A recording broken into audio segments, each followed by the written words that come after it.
Hello everyone. I'm going to do something a little different today. I'm going to go through a tarot deck that I got, which I'm so super excited about that I can't contain myself. It's called the Literary Witches Oracle, and with that comes a book called The Literary Witches, a celebration of magical women writers. You see that? Oh my gosh, I just got it yesterday and I am so excited. I've been wanting this deck for years, and I just never took the plunge, and finally I felt, okay, I'm ready, I'm going to do it. So I'm going to put the camera on the book and the deck, and then we're going to go through it. It might take a little while, but you know what? This is just so fantastic that, yeah, I just gotta show you. So, okay, let's do that. Okay, so let's have a little bit of a look. Woohoo, it's so exciting. You're going to hear a lot of wows and oh my gosh and whatnot.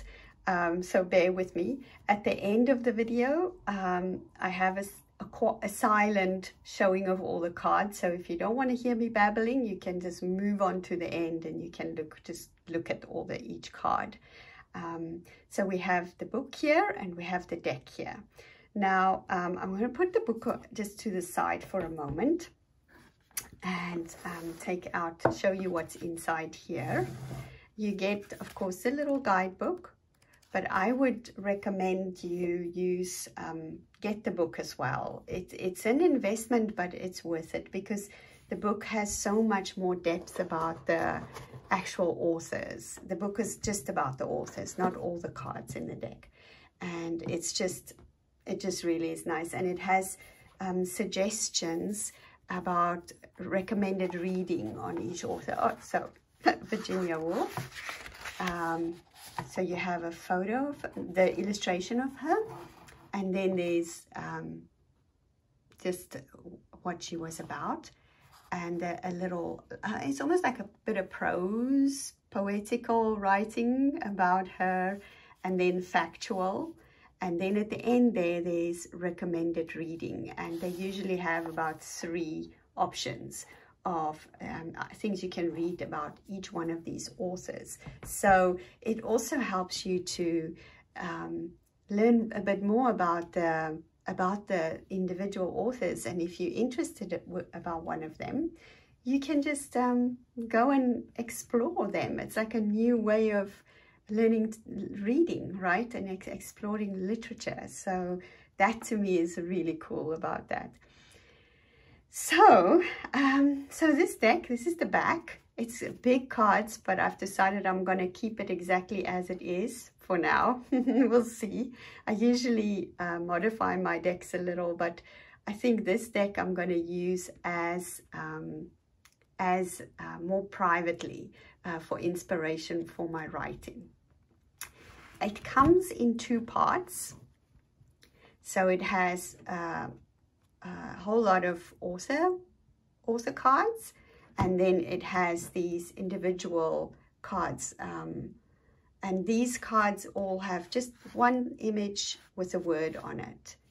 And all of these images tie in with the authors. It's really cool, and yeah, it's really awesome. So let's have a quick look at the author cards. But actually, let me show you first. I don't know if you're going to be able to see, but it's like a linen feel to these cards. I mean, it is just oh my gosh, it is just amazing how these cards feel. And it just feels like so good. Like, my gosh, it's like a dream. So and the way that they drew made the illustrations, this lady of each of these authors are just out of this world. I mean, she just took the personality of each of these authors and just put it in the illustrations. And the actual art, the colors, I just love art that's like this. It's like maybe a little bit dark in some, you know, like more got a little bit of a darker vibe to it, but it is just amazing. I just love it. That's how the kind of art I like.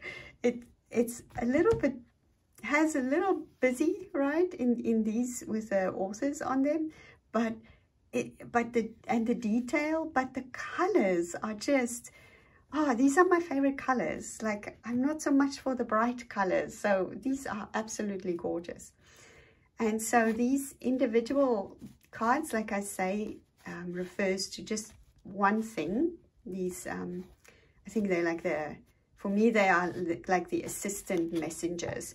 So how I think I'm going to read this deck, and I just yap away, I know, but and I'm all over the place, but I'm just too excited. Is I'm going to take I'm going to draw one author card. I'm going to keep them separate, but same in the pack, but keep these two separate. So I will take one author card, and then I will draw maybe 2 or 3 of these cards to see what message that author has for me today, right? So let me show you how I'm planning on using it. So what I will do is I will say which author is with me today, or which author can I channel today, because I see this as more of a helping me with my creative work, right? So which author is with me today? Let's give it that, or has a message for me today. Let's see. It's the first time I'm using these cards, so I haven't even shuffled them. So yeah, let's see who that is. Oh my gosh, I'm so curious. So then the next question follow up to that is, what is a message from this author for me today? What message does this author have for me today? Wow, these cards feel so good. Oh, there's so much magic in them. Let's see. Oh, there's 1. I'm going to draw 2. Ooh, okay, 3. All right, 3. Let's see. Okay, so which author? Oh my goodness.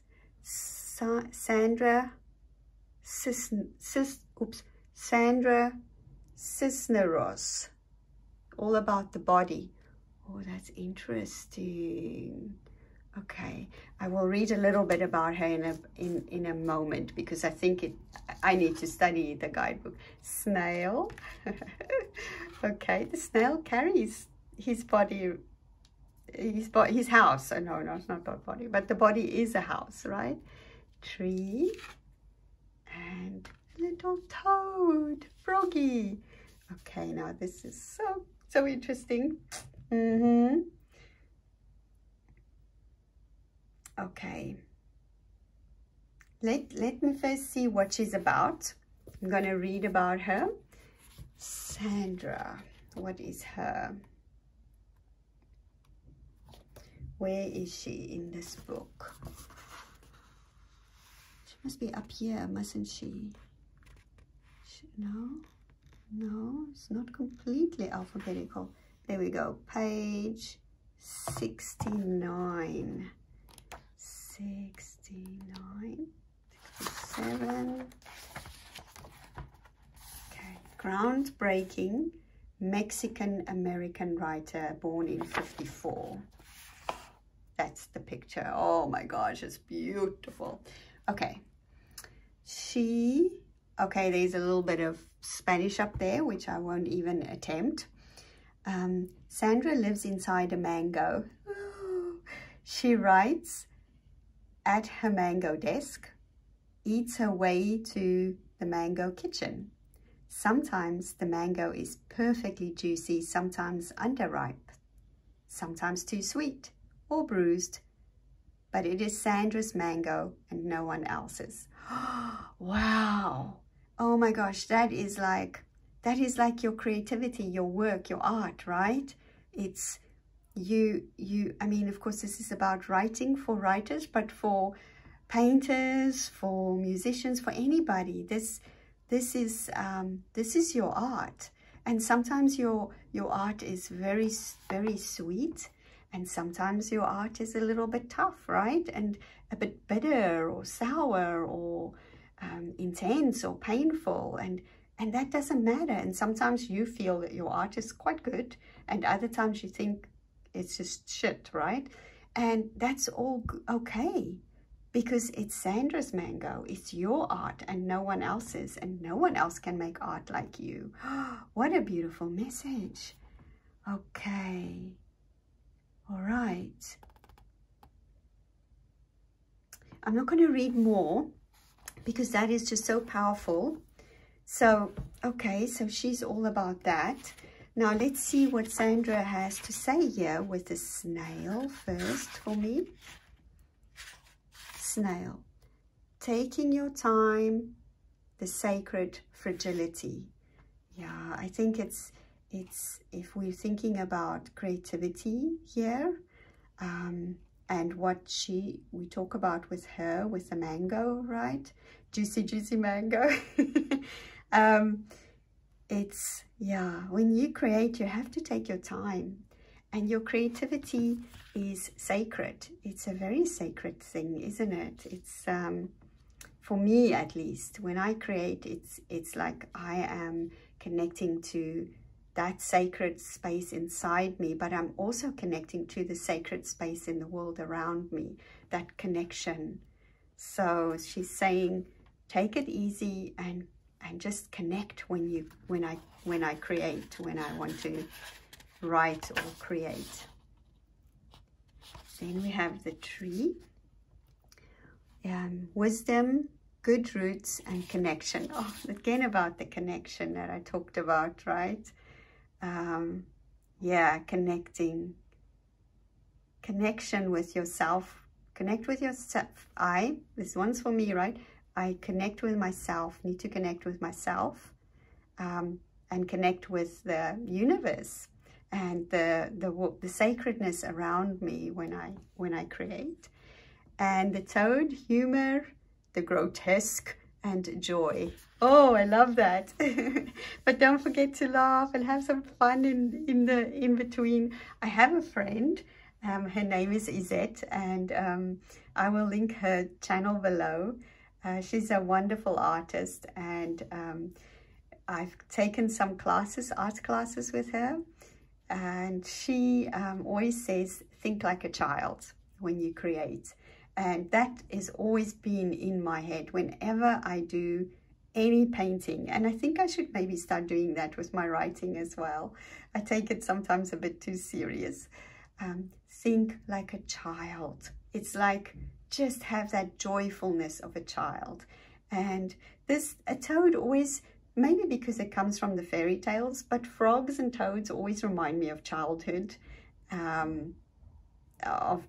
fun, and that weirdness in childhood when you like, I don't know what the English word is, but Afrikaans word is you grol. You get like this little, ooh, you know, when you see something that's, when you see a slimy frog, you go like, ooh, you know, and it's like fun. It's all about fun. So yeah, I think what Sandra Cisneros is trying to tell me here today is that I should connect with myself, and with that special creative spirit that's out there in the world, that's all around us when I do my writing or when I do my art, and take it slowly, but have fun and do these things that give you a little bit of a, but in a fun way, right? That gives you that chills, or like, oh no, this is too gross, and run away. And just know that whatever you do, whatever I create is mine. It doesn't have to be perfect. It doesn't have to be, you know, professional. It's all about just having fun and staying a child. So Yo, I think I'm gonna really like this deck. I think this is the best way for me to use it, is to use it in this for myself, like a personal readings. I won't take this to readings at fairs and things like that.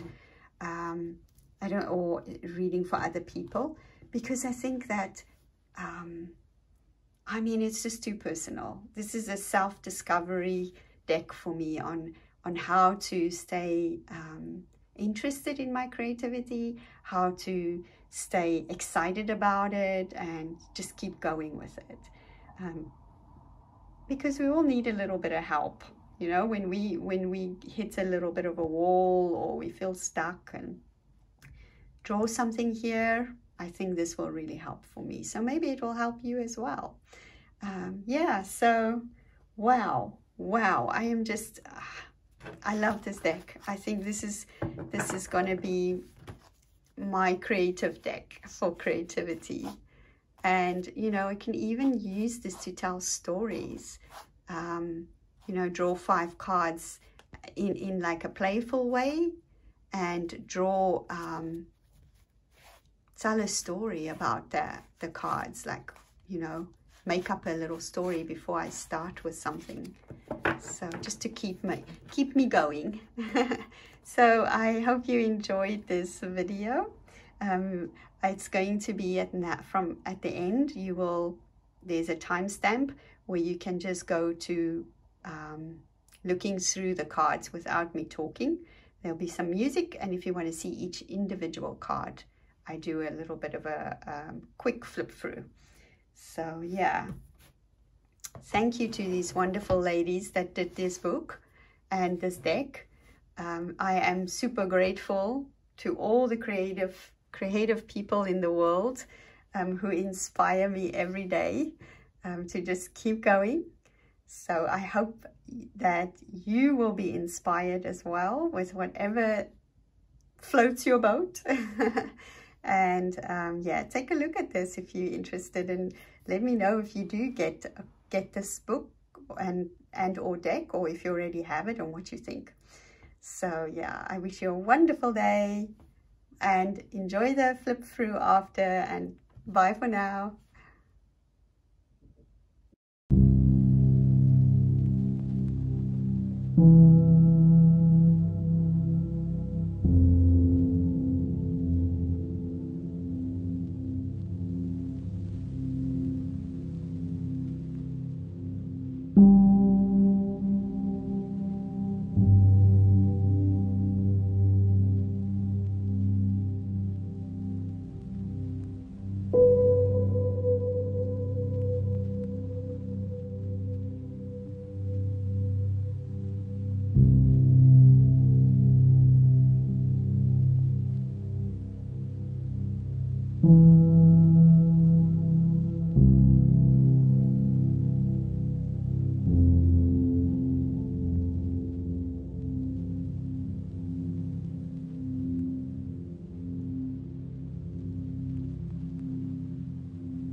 you.